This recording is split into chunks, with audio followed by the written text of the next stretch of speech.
So for this discussion, I'm going to be going over a plyometric program for a high school women's basketball team.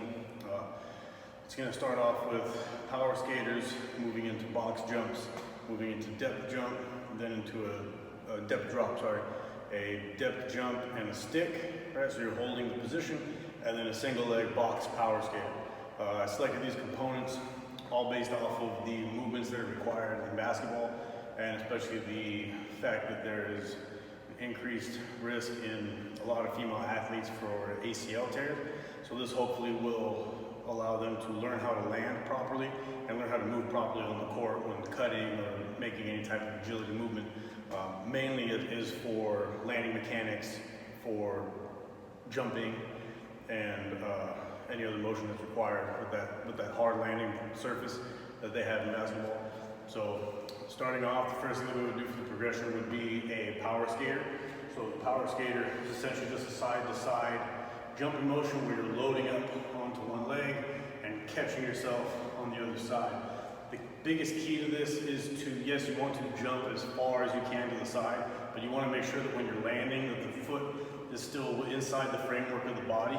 A lot of injuries occur in the knee because the foot gets outside the framework, and that's where you see a lot of knees go, just because of the instability there once you've gotten the foot outside of the framework of the body.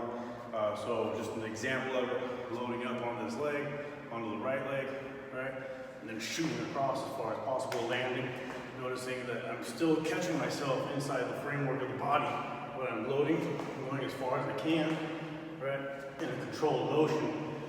Again, focusing on that landing mechanic of planting into the ground, keeping the foot within the range of the shoulders, and controlling yourself through the movement. From there, I'll move into a box jump as part of the progression.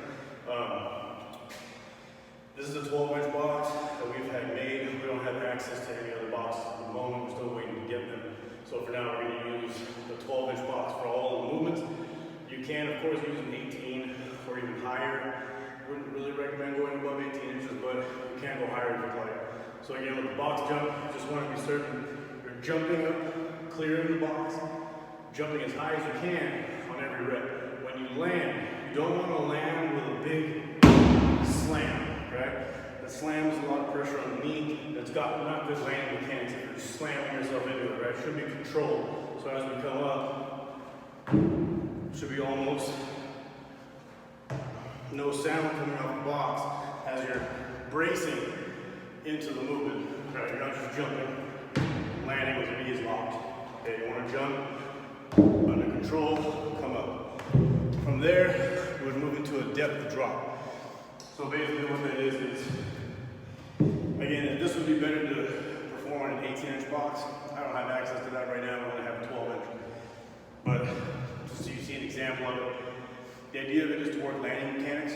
So again, not just coming off and landing on different feet, landing unevenly, right, or landing hard with your knees locked out. Right, it's not good mechanics. You want to make sure as you come off, you're stepping off, so you're not jumping off, you're just stepping, and step, catch, land, slight knee bend, power position, make sure you're landing every time smoothly. And it's good to just work both feet, right? So you're stepping off with the left, with the right, trying to really focus on landing with your feet at the same time, power position, nice and controlled.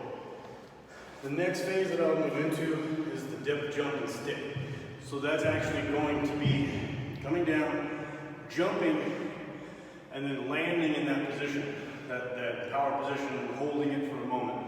So again, working on proper jumping mechanics so the knee's not coming in, right? Same thing when you're landing, the knees don't want to come in. You want to keep everything neutral or out, shoulder width apart, keeping everything within the framework of the body.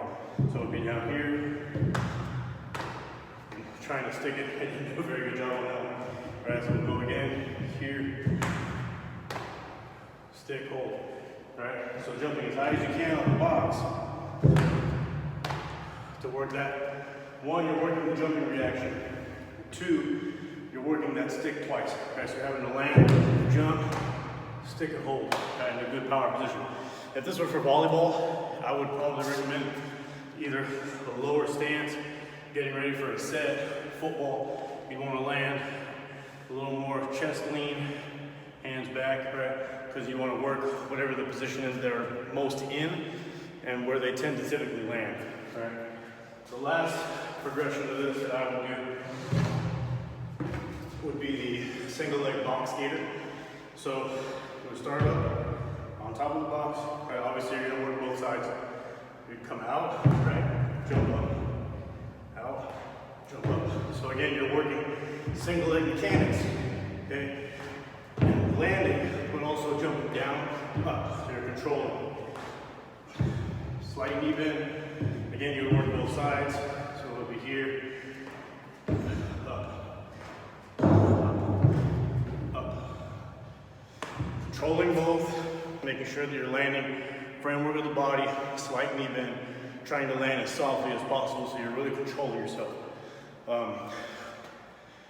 If I were performing this for a different sport, again, these mechanics are always good in jumping sports. If it wasn't for jumping, or for a jump sport that jumped a lot, if it just needed fast footwork, I mean, you could do any type of singular hops, right? So you can go over a line, like we have a line back here on this crack, right? So you can go single leg jumps over, double leg jumps. You can go to single leg, right? You go forward and back. So you can use that over a cone, over a sandbag, over a bar.